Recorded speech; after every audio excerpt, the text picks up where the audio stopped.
On the 14th of January 2026, Princess Catherine of Wales walked through the doors of Charing Cross Hospital in London and returned to public royal life for the first time in what felt, to many people watching, like a very long time.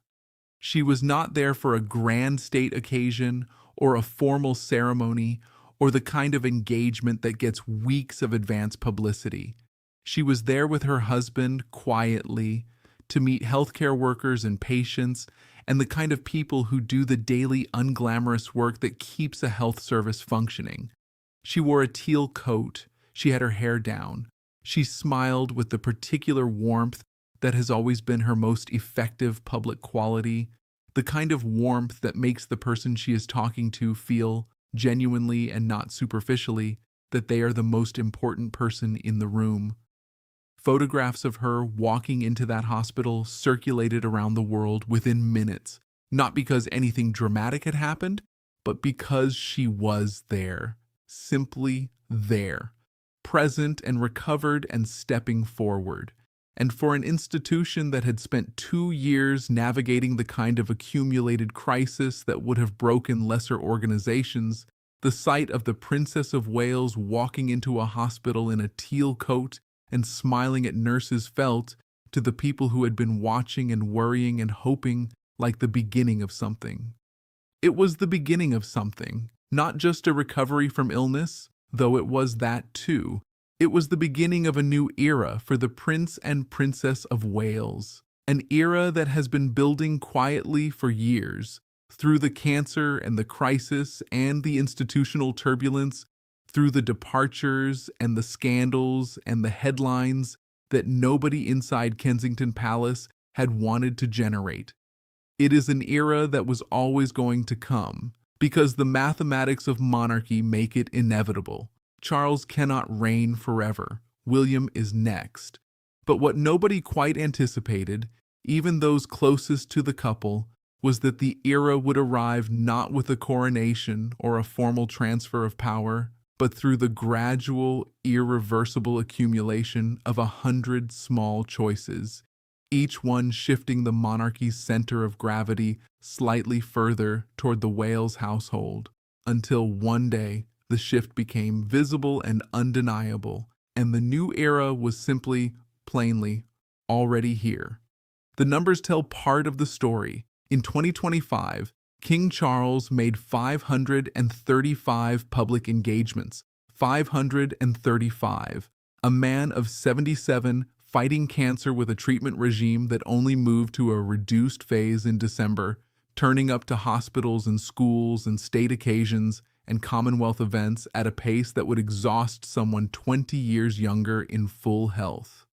It is the purest expression of the Charles school of royal duty, the belief that showing up is the fundamental obligation, and that nothing, not illness, not age, not family crisis, not the arrest of your own brother, excuses you from it. Charles topped the engagement count. He outworked everyone. He always does.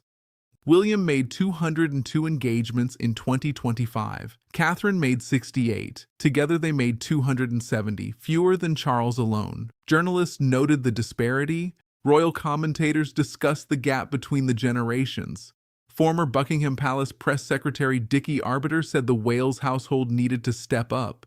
But underneath the numbers is a philosophy that the Prince and Princess of Wales have been developing and articulating with increasing clarity as 2026 has progressed. They are not trying to match Charles's volume. They are not trying to outshow up the man who has turned showing up into the defining commitment of a lifetime. They are building something different, something that is not measured in engagements per year, but in impact per engagement. And the distinction between those two things is at the heart of what the new royal era actually means. Robert Jobson, the royal author who has known the Wales household for many years and whose access to it is among the best of any journalist in Britain, described Catherine's approach to 2026 in plain and illuminating terms. Her diary is already filling up, he told Hello magazine. but she won't go back to the old pace. She's learnt that lesson.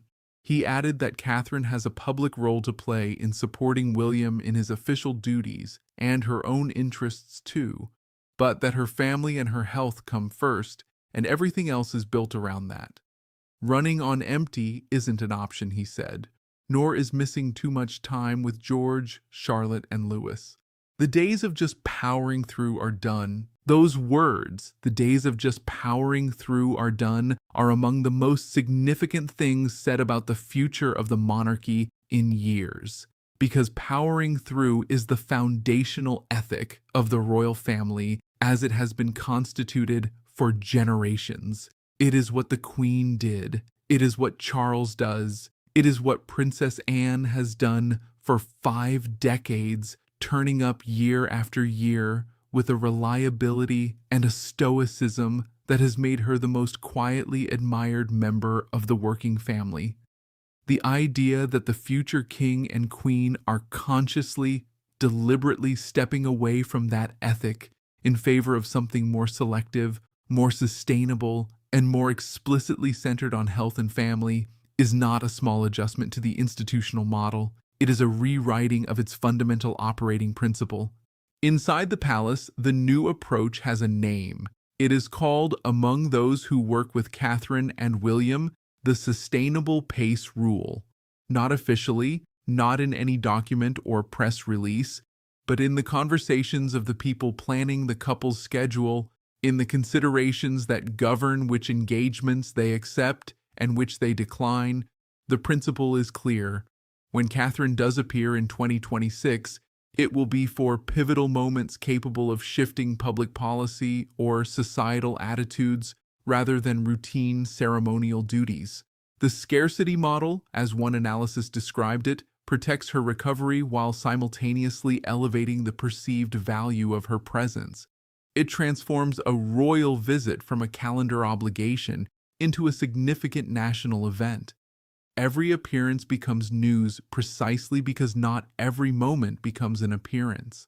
On the 15th of January, 2026, the day after the Charing Cross Hospital engagement, Catherine made her first solo appearance of the new year. She hosted a reception for the England women's rugby team at Kensington Palace. It was a characteristically thoughtful choice of engagement. Sport. Women's sport specifically.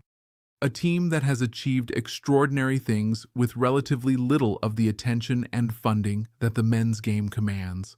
Catherine's presence at that reception would generate coverage that the team would not otherwise have received, and it would do so in a context that felt genuine rather than performative, because her interest in sport, in physical well-being, in the outdoors and movement is known and credible. It was exactly the kind of high-impact, low-volume engagement that the sustainable pace philosophy demands. Meanwhile, a palace aide told the Mirror something that pointed to a new chapter in Catherine's royal work. The Princess of Wales, the aide said, is set to focus on the healing power of creativity. The source added that it is her absolute belief that her recovery was aided by immersing herself in nature, focusing on the joy of being creative as well as being around loved ones. Catherine's cancer journey had, in the most direct possible way, confirmed and deepened her existing interests in mental health, in the restorative power of the natural world, in art and creativity, and their capacity to heal. Her 44th birthday message in January 2026, delivered as a voiceover alongside footage of snowy landscapes, carried her own words about the power of stillness and winter and quiet consideration. It was a deeply personal piece of communication from a woman who had spent most of her royal career being careful not to reveal too much of her private self, and who had discovered, through illness, that sharing the private self was actually the thing that connected her most powerfully to the public she served. This new openness is part of the strategic repositioning that defines the Wales household in 2026. At a BBC Radio 1 panel discussion for the Life Hacks Mental Health Special on the 18th of February, William spoke with a candor about his children and his own emotional experience of fatherhood that would have been almost unimaginable from a royal in a previous generation. He described his three children, George at 12, Charlotte at 10, and Louis at 7, as talking about their feelings sometimes too much, and he laughed as he said it, genuinely, with the particular helpless warmth of a parent who has been surprised by how thoroughly the emotional openness he encouraged in his children has taken root. "I get all the details," he said, "which I love. It's amazing." He then described his own struggle with the parental instinct to fix everything, the sense that you need to solve every problem your child brings to you, and his efforts to remind himself that listening is sometimes more valuable than solving. "I have to remind myself that you don't need to fix everything," he said, "but you need to listen, and it's important just to be okay with those feelings." These are not the words of a man performing public engagement on behalf of an institution. They are the words of a human being talking honestly about a familiar parenting experience, and that is precisely what makes them so effective and so strategically important. William's ability to speak from direct personal experience about topics that matter to people in their daily lives, whether it is mental health or parenthood or environmental concern, is the quality that most distinguishes him from the monarchs who came before him. He is not speaking about these things as a royal condescending to acknowledge that ordinary people have difficult emotions. He is speaking as someone who has sat with these emotions himself, who has worked through them, and who has specific, credible things to say about what that experience is like. The home they have made for their family reflects the same philosophy. Forest Lodge, the 8-bedroom Georgian mansion in Windsor Great Park to which the Wales family moved in October 2025, is their forever home, as multiple sources close to the couple have described it. It is a working home in a way that previous royal residences have not quite been. It has grounds that Catherine, who is an accomplished and passionate gardener, has been involved in shaping. It has space for 3 children who are at ages where they need room and freedom and the ability to have friends over and build dens and argue and be loud. Princess Kate gave a rare glimpse inside, and observers noted Forest Lodge's warmth and relative informality compared to the grandeur of Kensington Palace. A source close to William and Catherine described the parenting approach at Forest Lodge as mindful and intentional in a way that the old model of royal child rearing never was. A parenting and childcare expert speaking to Hello magazine noted approvingly that the couple's decision to limit their children's smartphone usage to protect them from the specific damage that early social media exposure causes is not old-fashioned parenting. It is informed, intentional, and deeply connected, intuitive parenting. The institutional shifts that are happening alongside the personal ones are significant and, in some cases, historically unprecedented. In spring 2026, William and Catherine officially became grantors of royal warrants. The designation, which authorizes businesses to supply goods and services to the royal household and to display the royal arms on their materials in recognition of that relationship, had previously been held only by Charles and Camilla. The decision to extend it to William and Catherine, taken by Charles himself and reportedly delayed for some time at the king's own instigation, was a formal act of institutional empowerment.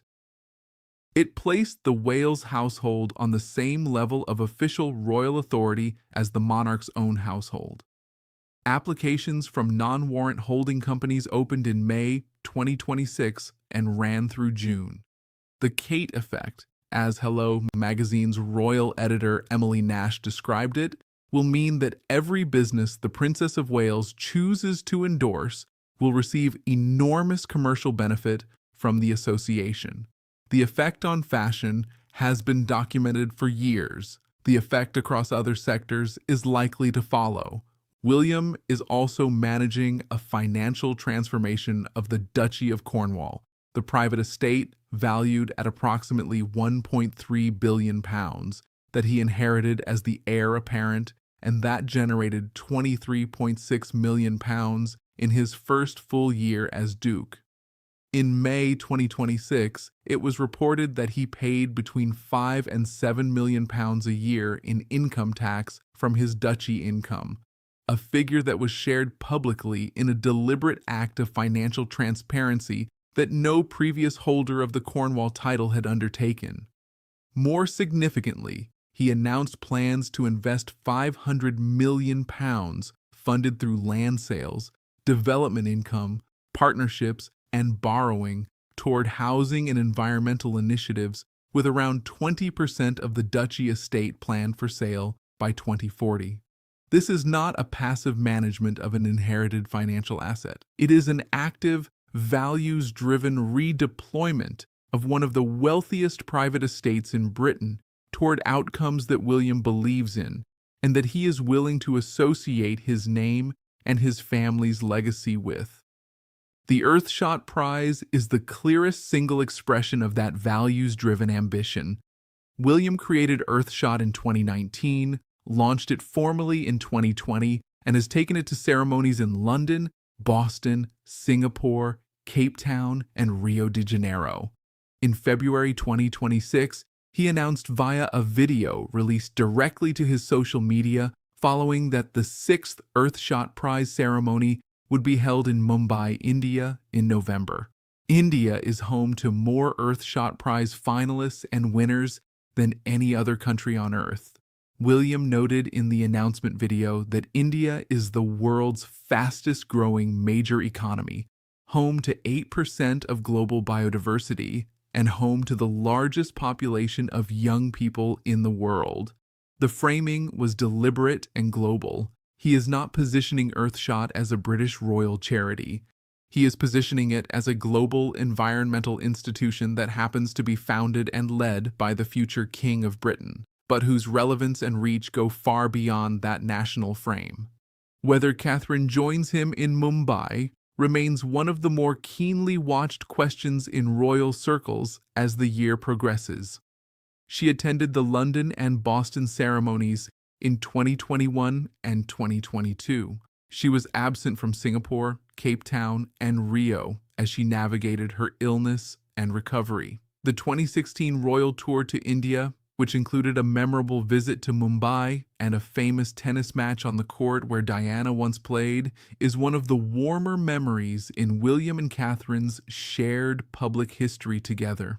The prospect of a return, of William and Catherine arriving together in India a decade after their first visit, now as the Prince and Princess of Wales, rather than as the Duke and Duchess of Cambridge, with 3 children growing up fast and a shared experience of illness and recovery deepening their partnership, is one that carries a symbolic weight that nobody inside Kensington Palace is unaware of. Among the most significant items on the couple's 2026 calendar is the Queen Elizabeth centenary. Elizabeth II was born on the 21st of April, 1926. The 100th anniversary of her birth falls this year.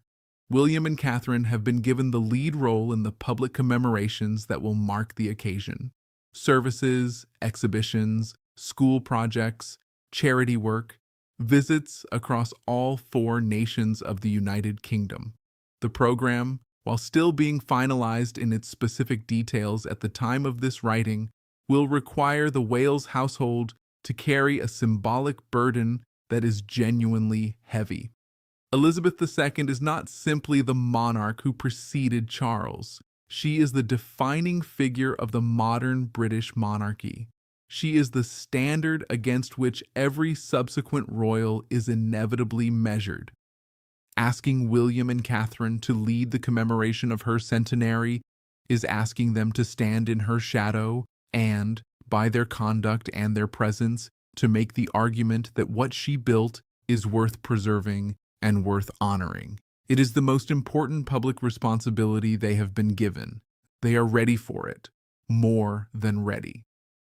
What the past 2 years have done to William and Catherine, in the most painful and most transformative sense, is strip away everything that was not essential and leave what remained, which is two people who have faced mortality, who have found that their partnership is the thing that held when everything else was under pressure, and who have emerged from the experience knowing themselves and each other and their purpose in a way that no amount of uncomplicated, healthy, normal royal service could have produced.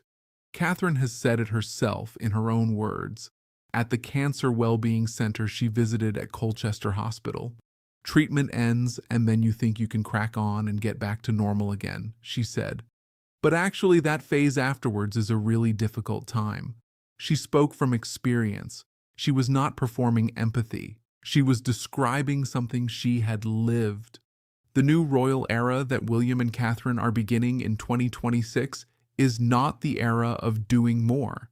It is the era of doing better, more selectively, more honestly, more strategically, more humanly.